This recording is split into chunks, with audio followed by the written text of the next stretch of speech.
akkam jirtu arraan tana paartiitti aanu waliin deebinee jirra.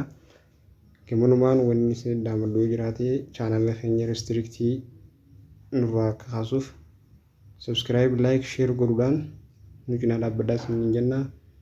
Yoo danda'ame chaanala keenya YouTube irratti yoo laaltan baay'ee takka nurraa waan kaasuu danda'uuf kanallee ka gootanii isinitti hima.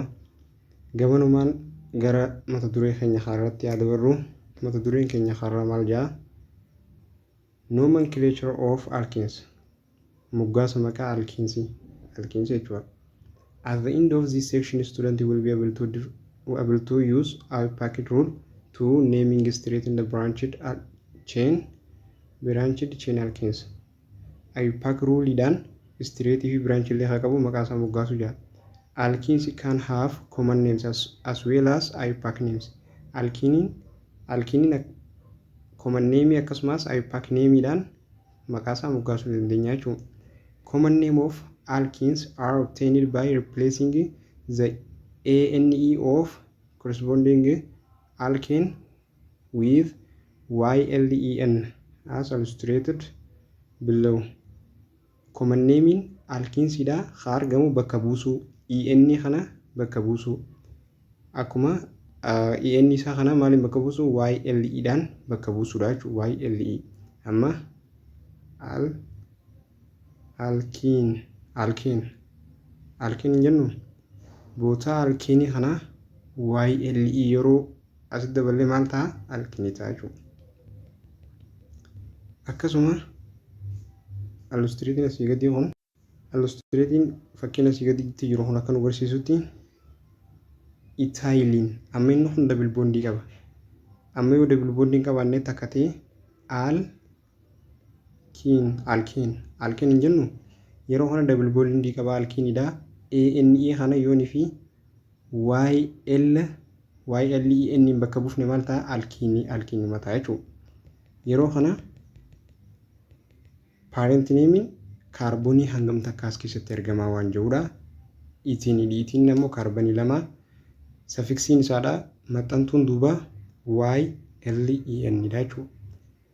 Kaarboonii sadii haa qabus propane double bondii yeroo ta'e propane kana inni kun maali parent name jechuun kaarboonii sadii akka jiru kan agarsiisu YLEN dha jechuudha. The IUPAC rule for naming alkenes are similarly in many respects to those for naming alkene. IUPAC ruling maqaa alkeenii moggaasuudhaaf waluma fakkaataa jechuudha akkuma alkeeniiti. Step isaa akkuma alkeenii isa jalqaba laallee steppiin jalqabaadha maal jedha? Determine parent name by selecting the longest chain that contain double bond and the change ending of the name of the alkane of identical lengths from AN to EN. Akkuma yeroo dabre ilaalletti longest chain filannaa jechuudha. Longest chain filannee longest chain filannaa kanii fi double bondii qabu. Xumurri maqaa isaa immoo AN sanirraa EN itti jijjiirraa jechuudha. Yeroo kana select double bondii haa qabu.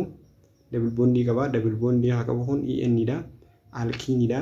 Alkeenii kana double bondii haa qabu select dheeraa isa eega filannee boodarra suffixii isaadha maal kuna ENE godhuudha jechuudha. Thus, if longest chain contain 5 carbon, the parent name of alkene is pentane. Inni longest qabu dheeraa qabu chainii dheeraa qabu kaarboonii 5 qabu parent name isaadha. Parent name alkeenii kana maal jedhama? Pentane jennaan jechuudha. Pentane jechuun kaarboonii 5 qabu double bondii of keessaa qabu. If it contains 6 carbon atom, yoonii fi carbon atomii 6 qabaate yoo parent name isaadha maali? Hexene dha jechuudha. Yoonii fi kaarboonii 5 qabaate yoo pentane dha. Yoonii fi 7 qabaate yoo heptene akkasuma deemaa jechuudha. EN suffixii kana itti dabaltaa jechuudha boota alkeen irratti EN sanitti. Inni lammaffaa rule lammaffaa number the chain so as to include both carbon atom both carbon atom of double bond in the begin number at the end of chain nearly double bond. Khunilleen akkuma isa ture jalqaba turetti alkeenii seera alkeenii turetti kanii fi carbon double bond qabuu fi lakkoomsi immoo lakkoomsi yeroo kannuuf double bond itti kan dhiyaatudha jechuudha. Hisaabni double bond itti gamatti dhiyaatutti hisaaba isaadhaa takka lama sadii jennee hisaabuu dandeenya jechuudha.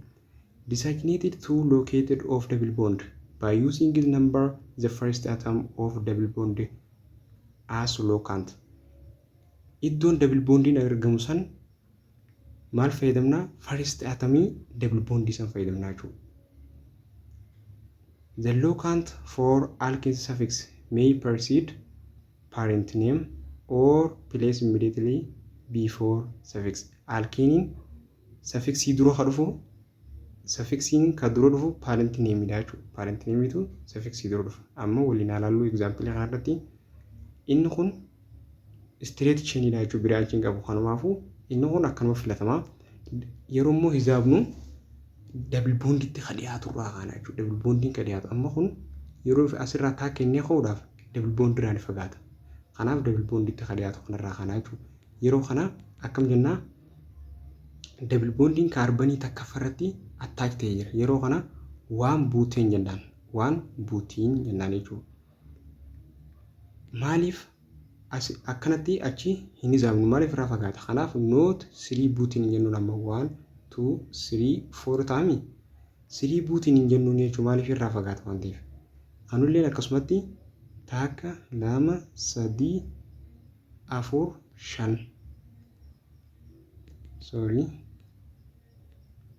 Takka lama sadii afur shan jaha. Kunis akkanatti hisaabna. Yeroo kana double bondiin eenyurra jira lamaffarra jira 2 hexene jennaan jechuudha. Asichi hisaabnu irraa fagaatee kanaaf jechuudha. Inni sadaffaa indicate location of substituent group by the number of carbon atom to which they are attached.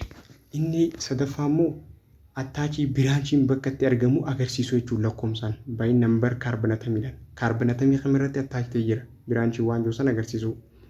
Structurein kun amma akkuma argamee jirutti isa longest filan. Inni longestiin akkasitti deemaa jechuudha. Kana jechuun carbonii takka lama sadii afur carbonii afur ishii eessarraa kaanee hisaabbachuu jalqabna. Double bond itti kan dhiyaatudha jechuudha. Double bond itti immoo kun dhiyaata hin dhiyaatu.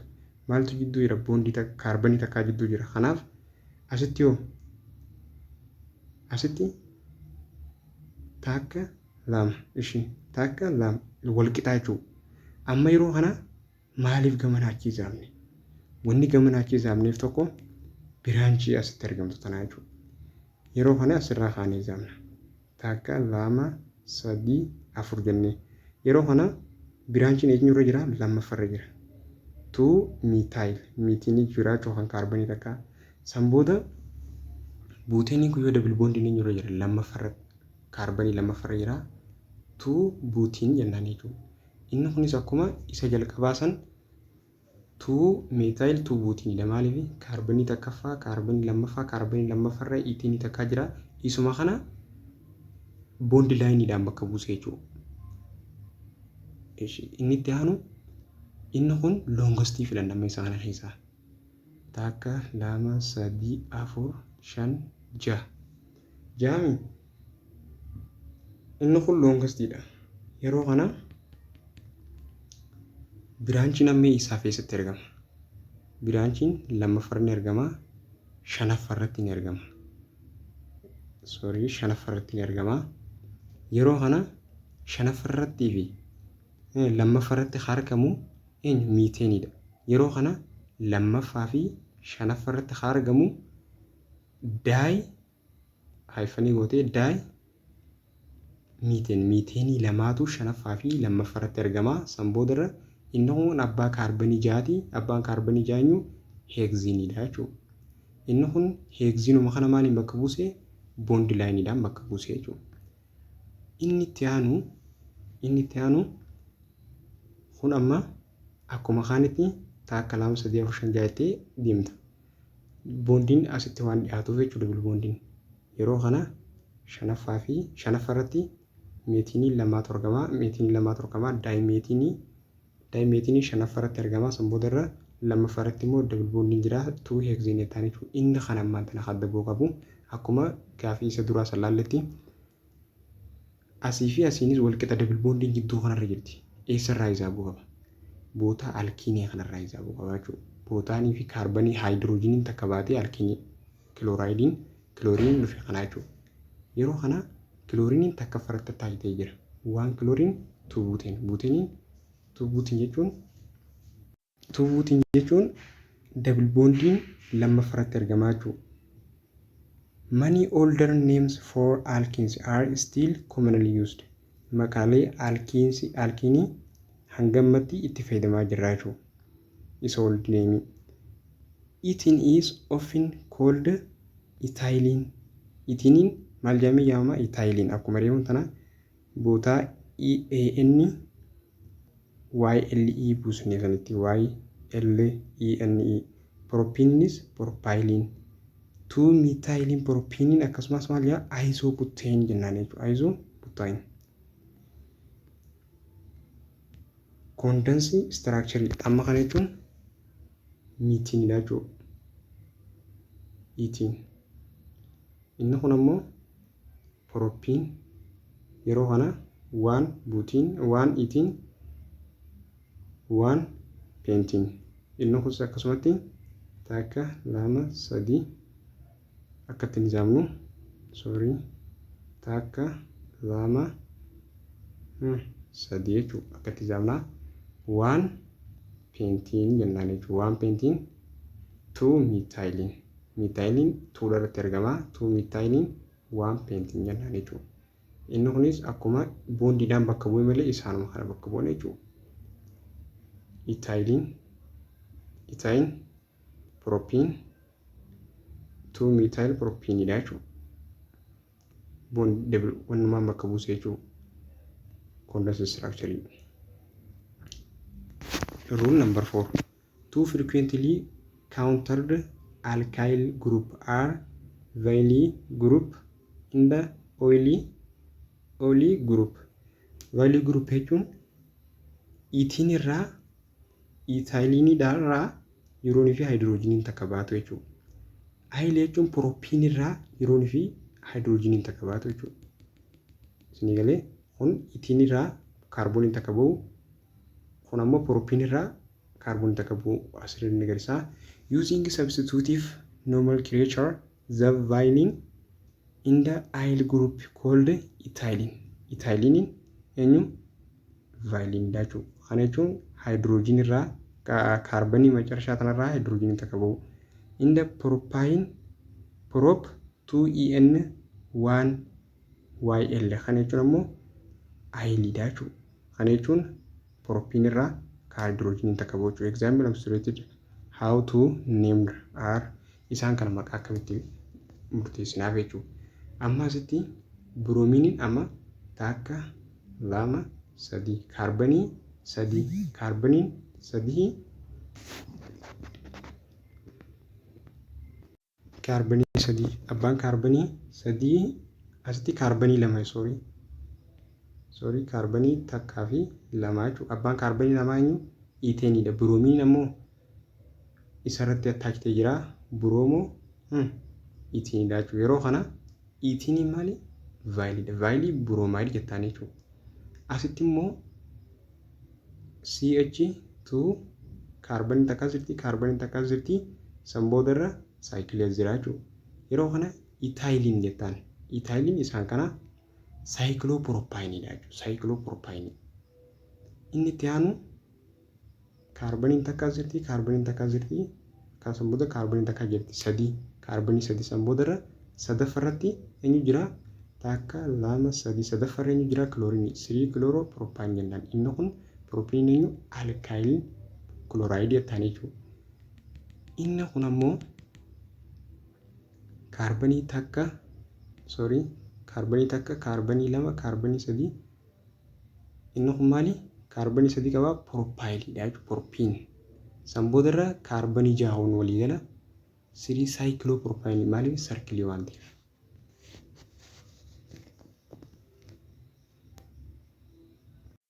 Inni exercise 6.9 give IUPAC name for the following alkenes. Alkenes erga armaan gadii kana IUPAC name kan ni jira. Kan akkami kenninaa fi yeroonii fi inni kun bond line dhaan taa'ee yeroo kana as kaarboniin jiraachuu eega beenya boodarra eessarraa kaanee ijaamna double bond itti dhiyaatu. Takka lama sadii double bond takka lama double bond hamtutti dhiyaata isa takka lamaa kana jechuu isa kana. San booda takka lama sadii afur shan jaha torba yeroo kana inni torbaanyu heeptiin hidhaachuu double bondii sadaffaratti argamti 3 heeptiin jennaan jechuu yoo feete immoo heept 3 en jettaanii jechuun tokkuma jechuuti ibsaan. Inni biidharra jiru kaarbonii meeqa?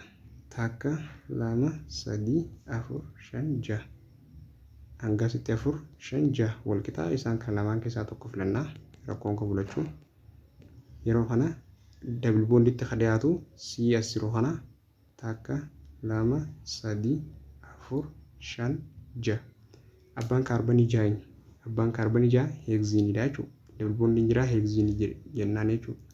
Yeroo kana alfaabeetii dursa kun miiteenii kun iiteenidha jechuudha. Iitaayil yeroo kana alfaabeetiin dursu iitaayilidha.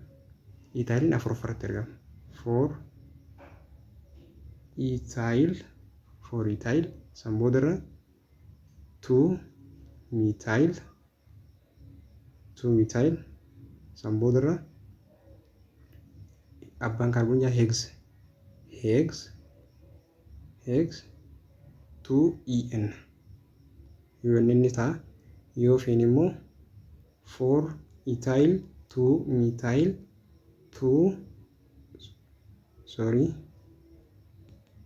1 irra jira double bondii 1 miitaayil asitti illee 1 en ta'an malee 2 injiin bootatan 1 en seeraan isin barreessuuf 4 iitaayil 2 miitaayil heegs 1 en akkanallee godhuu ni dandeessa. Yoo feete immoo isuma kana akkuma reefa kaduraa dubbannetti 1 heegziin yoo jetteen illee ni ta'a jechuudha. Inni itti aanu abbaa kaarbonii takka lama sadii afur shan jaha torba abbaa kaarbonii torbaati jechuudha. Abbaa kaarbonii torbaa san boodarra eessarraa haatee ijaabta. Iddoon ati irraa haatee ijaabdu asirraa jechuudha bootaa double bondiin jirtu kanarraa.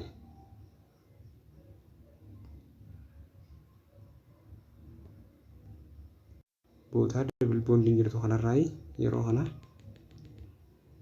1 2 3 4 5 6 7 yeroo kana takkaffaa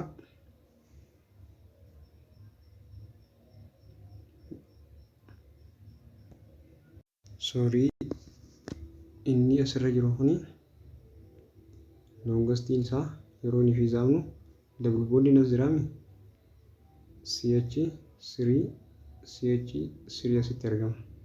Yeroo kana double bondii itti dhiyaatu takka lama sadii afur shan jaha jechuudha. Takka lama sadii afur shan jaha torba saddeet yeroon barreessu waaniif qubeen gurguddatuuf wal jala dabreen natti qaachaa jira. Kanaaf isin jechaa dhiifama isin jechaa takka lama sadii afur shan jaha torba saddeet yoon akkana godhe malee hisaabni qubeen an barreessu asirratti waan rakkisu jiruuf jechuudha. Yeroo kana inni kaarbonii meeqa? Kaarbonii 8. Kaarbonii 8 immoo oktaadha jechuudha. Oktaa yeroo kana takka lammaffaa sadaffaa afuraffaa shanaffaa 2 5 lammaffaa fi shanaffarra takka lama 1 miiteen 3 4 5 1 miiteen shanaffaa fi lammaffarra miiteenii jira daay miiteen miitaayil san boodarra lammaffarratti maaltu jira lammaffarra double bond jira san booda yoo fedhasitti oct 2 ene jettaan jechuudha deebisaadha jechuudha kunis yoo barbaadde immoo 2 5 di methyl 2 octene lachuu deebisaadha jechuudha. Amma kattiyaanu isa diidara jiru kana asirraa isaa biwwal takka 2 3 4 5 6 kaarboon 6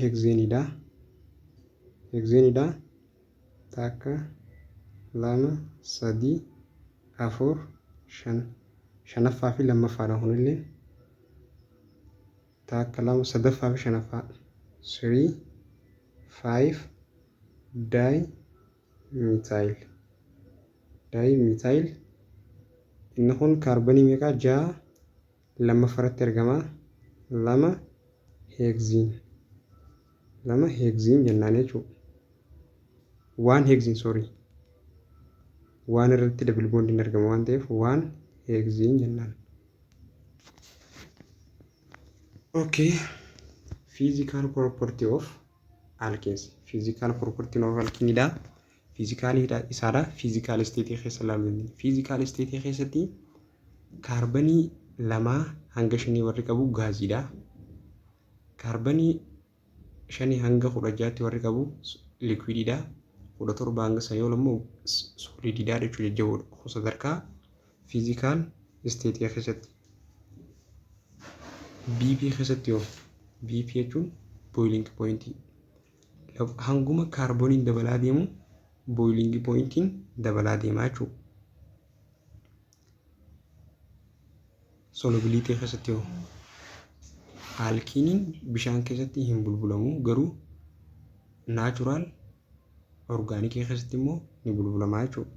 Densitiin isaadha density bishaaniitii gadi akkasumas density bishaaniitii gadi inni non polaridha bakka wantoota hangahuun khabirallee jiraachuu ni danda'a kana akka jettee keessaa qabadhaadha isaan kun physical property isaati jechuudha.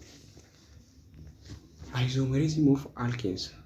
At the end of this section, a student will be able to write possibility structural isomerism for carbon 4 to carbon 5.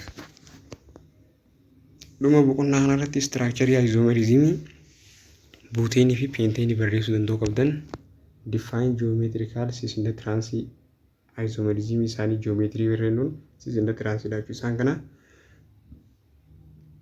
isomerism isaanii ibsuu danda'u. Example molecule geo isomerism agarsiisuu danda'u. Akkasumas conduct model shows cis and trans isaa agarsiisuu danda'u qabna jechuudha. Alkenes containing 2 and 3 carbon atoms have only one possible structure. Alkeeniin kaarboonii 2 fi kaarboonii 3 qabu structure possibility caasaan isaadha tokko qabaachuu. Only one possible structure carraa caasaa tokko qofa ta'uu qaba. Alkene containing 4 carbon and more carbon atom exhibit isomerism. Kaarboonii 4 fi isaa ol qabu immoo isomerism agarsiisa. Isomerism jechuun immoo structure garagaraa garuu molecular formula wal fakkaataa kennu san. In preceding section dabalatatti you learn it barattee jirta that alkene exhibit chain isomerism akka qabu alaalli jira. In addition dabalataan to a chain isomerism however alkenes show 2 more type of isomerism 2 more jechuun lamaaf sanii ol kana jechuun tokkoffaratti chain isomerism. This is due to different in the arrangement of carbon atom in the longest chain carbon atom. kaarboonatamii loongastii deemu keessatti arreenjimentiin isaadhaa garagaratuu biraanchii qabaachuu jechuudha. Kun amma maal agarsiisa? Biraanchii qabaachuu agarsiisa jechuudha. Loongastii kaarban cheeniin fakkeenyaaf in 2 compound lama 1 pentane inda 2 methyl 1 butane kennuun isaan kun lamaan position of double bond is the same. Iddoon double bond itti argamtu wal fakkaataadha. Garuu immoo pentiniin kaarban cheeniin isaadhaa liinariidha. Liinarii jechuun biraanchii hin qabu. Ammoo in 2 methyl 1 butane is branched. Biraanchii qaba immoo inni kun. Yeroo kana isaan kun chain isomerism agarsiisan.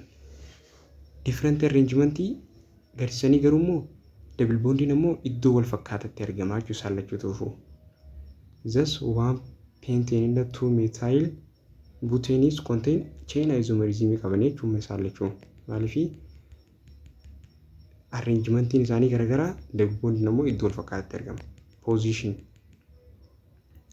Position isomerism. This is due to difference in position of double bond in carbon chain. Carbon chain keessatti double bondin iddoo garagaratti argamu jechuudha. Position jechuun double bondin iddoo garagaratti argamudha jechuudha. Amma A fi C yeroo ilaallu double bondin isaanii garagara. Amma kun akkuma asirra agarsiisutti maal jaa compound A and C. A and C represent bakka bu'aa the position isomerism agarsiisaa jechuudha. Kana jechuun pentaniin isaan lachuu pentaniidha. Double bondin ammoo bakka garagaraa inni kun tokkoffaa inni kun lammaffaa. Kana jechuun iddoon double bondin itti argamtu isaan lachuu garagara. Garuu immoo compoundin isaanii wal fakkaataadha. Isaan lachuu pentaniidha jechuudha. Kaarbanii 5 jechuudha. B fi D yoo. B fi D'n are position isomerism isomer of methyl butane. Isaan kunis buteenidha jechuudha. Garuu immoo bondiin bakka itti argamtu garagara. Caasaan isaanii immoo wal fakkaataa kaarbaniin takka 2 3 4 takka 2 3 4 wal fakkaataa garuu iddoon positionii itti argamu double bondiin garagaraa.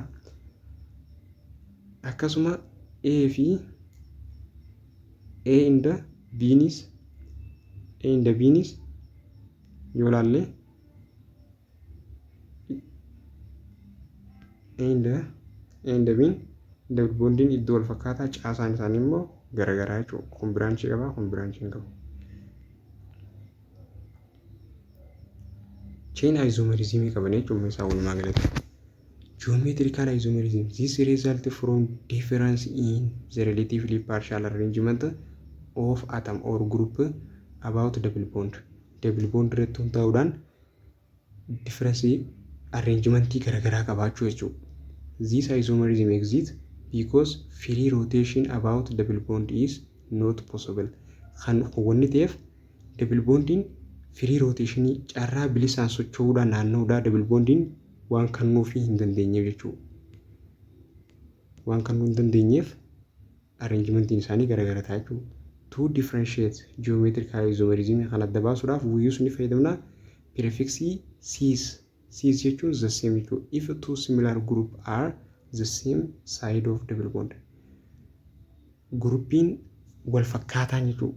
Gruppii wal fakkaataan yoonii fi saayidii double bond irratti karaa wal fakkaataan argina. Kana jechuun double bondii kanaan karaa wal fakkaataa gubbaa fi jalaanis compoundiin wal fakkaataan argamu, gruppii wal fakkaataan argamu.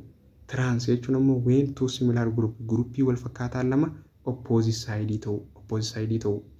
Methane opposite side, hydrogen opposite side dha jechuudha. Eenyu transiin akkuma maqaa isaarratti argamu trans jechuun opposite, cis jechuun the same jechuudha.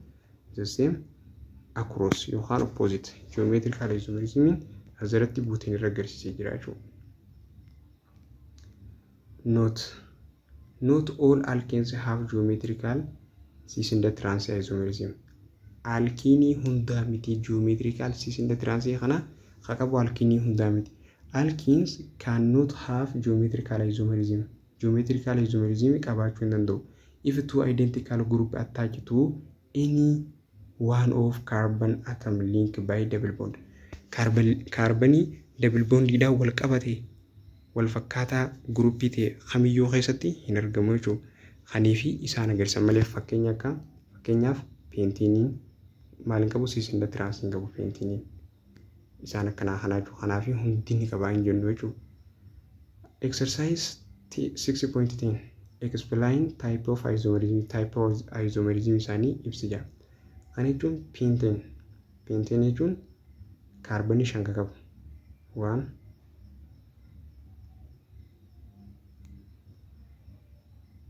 2 3 4 5 kaarbonii 5 qabu jechuudha. Amma yeroo kana meeqa faratti argama? Lama faratti argama inni double bondiin. Kanaaf 2 pentane jennaan. Inni buuteenii huyyoo inni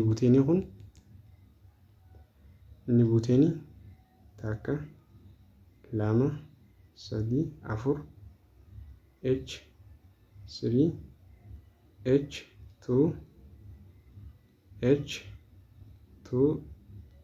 H3 miiteenii lama faratti argama CH3 yeroo kana CH zamnaa takka 2 3 4 kan jechuun biraanchii qabaa. Miiteenii lama faratti argama. Double bond illee lama faratti argama. Yeroo kana 2 methyl kan jechuun chain isomerism ni qabaa jechuudha. Maaliif inni jalqabaa kun structurein isaadha maali? Arrangetee jira, straight jira. Inni kun biraanchii qabaa. Kun maali? Chain isomerism dha jechuudha. Inni itti aanus akkasumatti ilaaluudhaan inni kun biraanchii qabaa, inni kun biraanchii hin qabu. Chain isomerism dha jechuudha. Explain ibsu why boiling point in the other physical property of alkanes increase with increased molecular weight. Molecular weight in isaadha yeroo inni fi dabalaa deemu alkanes maaliif boiling point in dabalee jira. Kana jechuun molecular weight in yeroo inni fi dabalu lakkoofsi kaarboonii yeroo inni fi dabalu boiling point in dabalaa deemaa jechuudha. Inni biraa molekulaariin wal harkisa guddaa qabaa jechuudha. Gidduu isaanii wal harkisa guddaatu argamaa jechuudha. Kanaaf yeroo inni fi kaarbooniin dabalaa deemu molekulaar weight yeroo inni fi dabalaa deemu kaarboonii yeroo dabalaa deemu boiling point dabalaa deema. Right 3 position of hexane. Hexane kaarboonii 6 qabu, hydrogenii 12 qabu jechuudha. 12 qabu. Inni kun akkamitti arrangeedha? Arrange isaa 3 kaayyaa isomerism CH2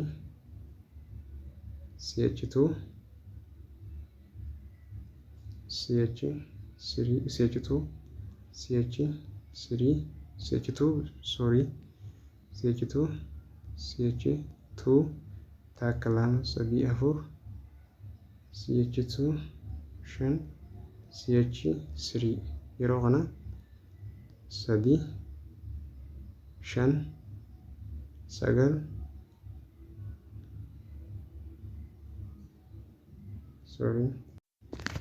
bootaa asitti double bondii kana bootaa hydrogenii takka bu'aa. Yeroo kana hydrogenii 12 kaarboonii 6 double bondiin takka faratti argama. Yeroo kana maal jennaani? 1 hexane jennaan. Inni kun 1 first 1 position dha jechuudha keessaa tokko. Inni lammaffaa 3 2 double bond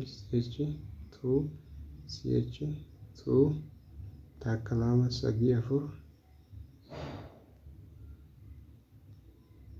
takka 2 3 4 5 6 yeroo kana inni kun 3 ta'a.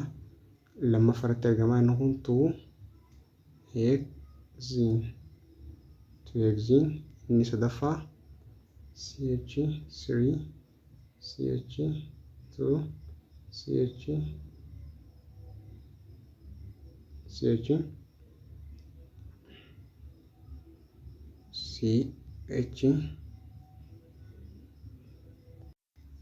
takka 3 4 CH2 CH3 takka 2 3 4 5 yeroo kana sadaffaatti argama. 3 hexane akkas positionii sadii kaayii jechuun jedhama. Inni itti aanu maal jedha? Foreign right structural formula the following of equation CC octane irratti agarsiisa. Kun akka agarsiisu gaafii tokkoffaan CC CC 3 octane irratti argamu agarsiisa. Amma takka lama sadii sadaffaa irratti kaarbanii sadaffaa CC sadhaa maali wal fakkaataa jira jechuudha. CC dha jechuudha same direction irra jira. Gaafiin B'n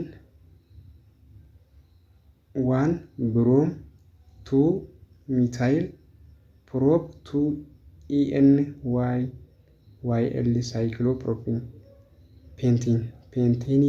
pentene cyclii dha kaarbanii 6 qabu. Propene kaarbanii 3 qabu. Ni jira bromine ammoo tokkoffaarratti argama. Kanaas akkanatti arrange gootanii caanilleen akkasumatti tiransii agarsiisa. Tiransiidha waliin fallaadha. Kunis waliin fallaadha. Gaafiin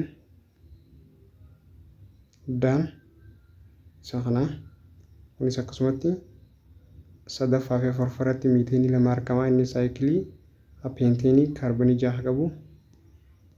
Akka hunda isaa asirratti daaruu ni dandeessanii jechuun isin viidiyoo stop gootanii.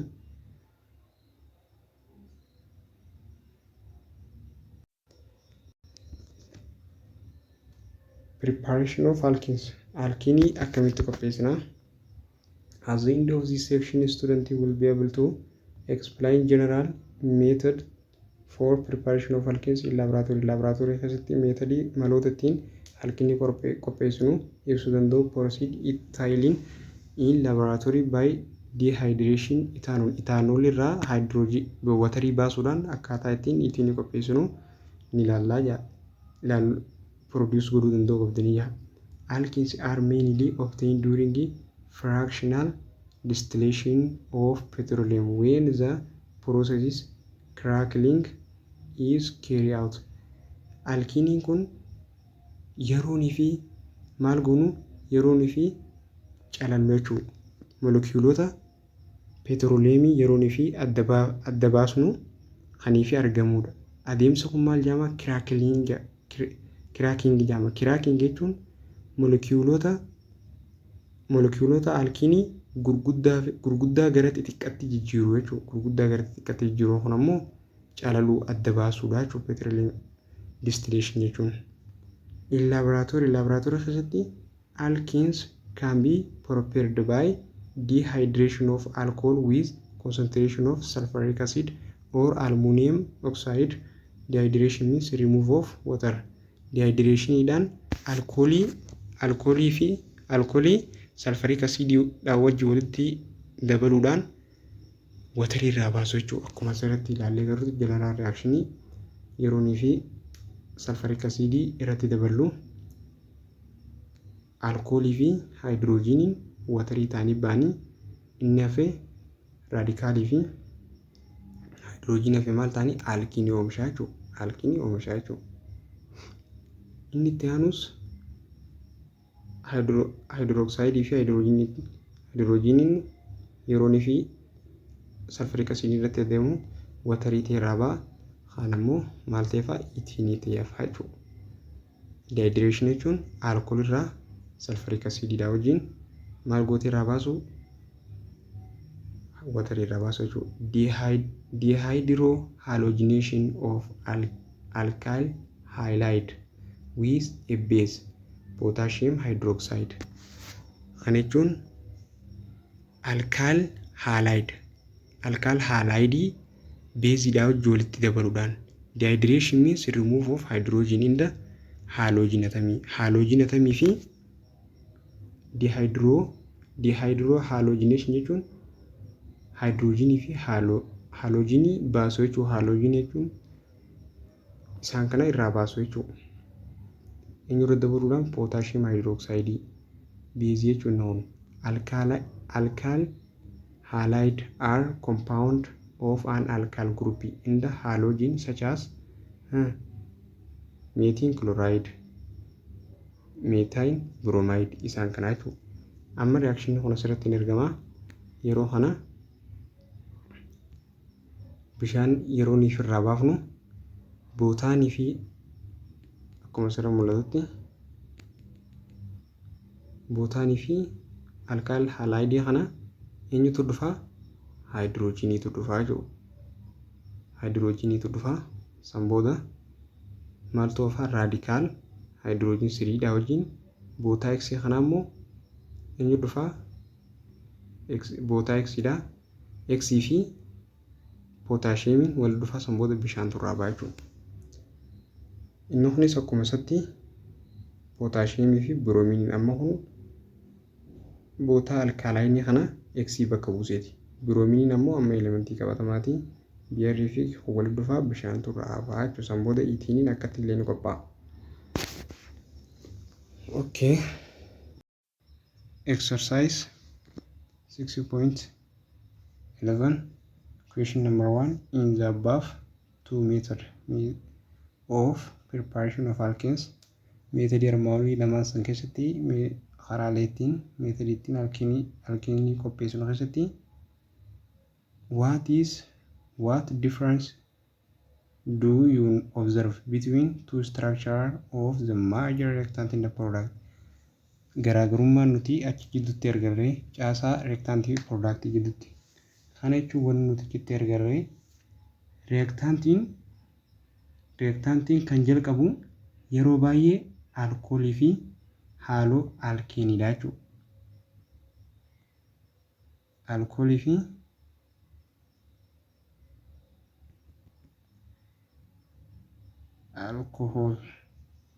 alkoolii yookaan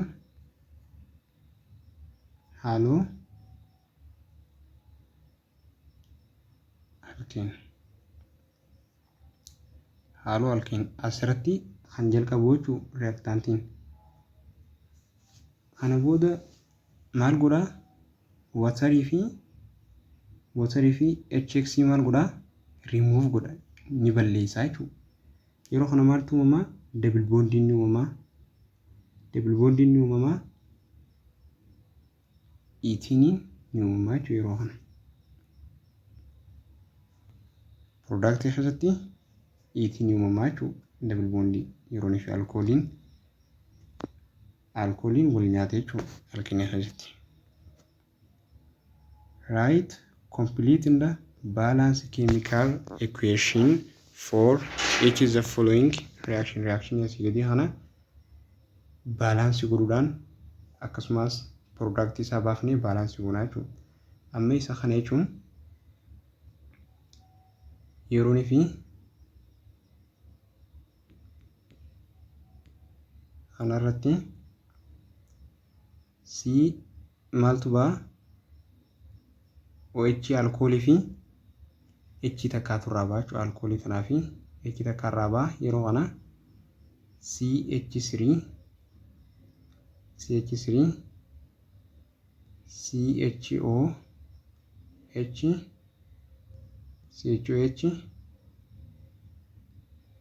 CH3 amma isa kana yeroo gabaabsannee barreessinu akkatti barreeffannaa. Yeroo kana piroodaaktiin isaa maal ta'a? Piroodaaktiin isaa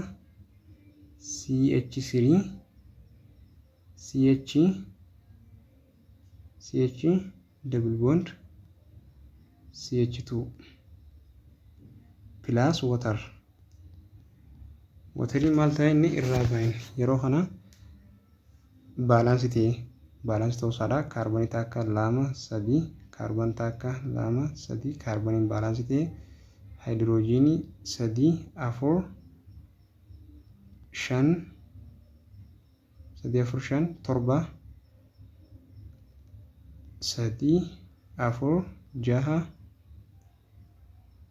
4 6 8 jechuudha. 3 4 5 3 8 3 4 6 8 asitti watariidha. Asitti oo takkaatu jechuudha. Amma yeroo kana haayidroojiniinis oksijiinii takka baalaansii ta'anii jiran jechuudha. Kana reaakshinii akkana barreessinaa. Maqaan isaa immoo inni kun propaan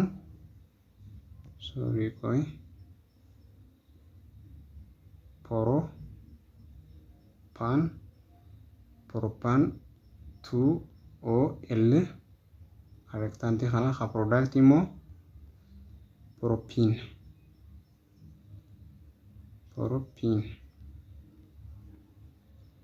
Proppiin jennaan jechuudha. Inni itti aanu isa biidarra jiru kuni productiin isaadha. Productuma isaa barreessinu productiin isaa CH3 CH double bond CH2 plus C potassium Br plus water. Amma inni kun potassium hydroxide kun alkeenidha. Kun maal ta'a? Uumamuudhaaf HBr ni balleessina jechuudha. HBr ni badaa jechuudha. HBr adda badaa. Ammas keessa kaarboonii takka 2 3 kaarboonii 3 jira reaktaantii keessa. Productii keessaas takka 2 3 jira jechuudha. Haayidroojiinii meeqa jira? Isa kana keessa kaarboonii haayidroojiinii 3 haayidroojiinii takka 4 5 6 jaami. Productii keessa 3 5 3 4 6 jechuudha kana keessaas.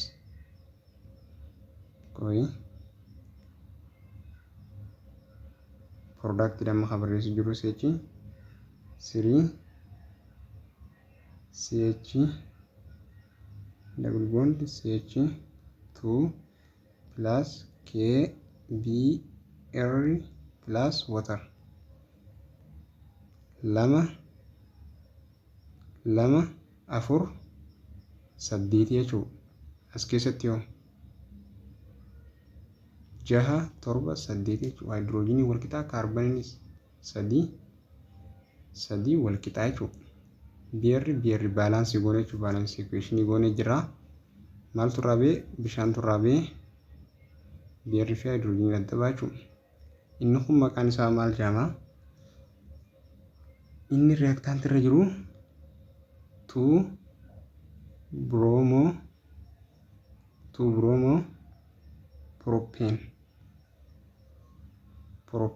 propane wanneenneef double bonding qabu bondii takka baachuu qabuun immoo propinidha jechuudha. Viidiyoon keenya waan dheeratuuf har'allee asitti dhaabnaa. Viidiyoo itti aanuun hanga walitti deebinutti gaafii nu gaafachuu akka hin dagannee isin jenna. Akkuma yeroo jalqaba irratti isin himetti subscribe, like, share godhuudhaan yoo danda'ame chaanala keenya YouTube irratti viidiyoo hanga muraasa takka daawwachuudhaan nu cinaa dhaabbadhaa isin yaada keessaniin nu jajjabeessaa. Galatoomaa.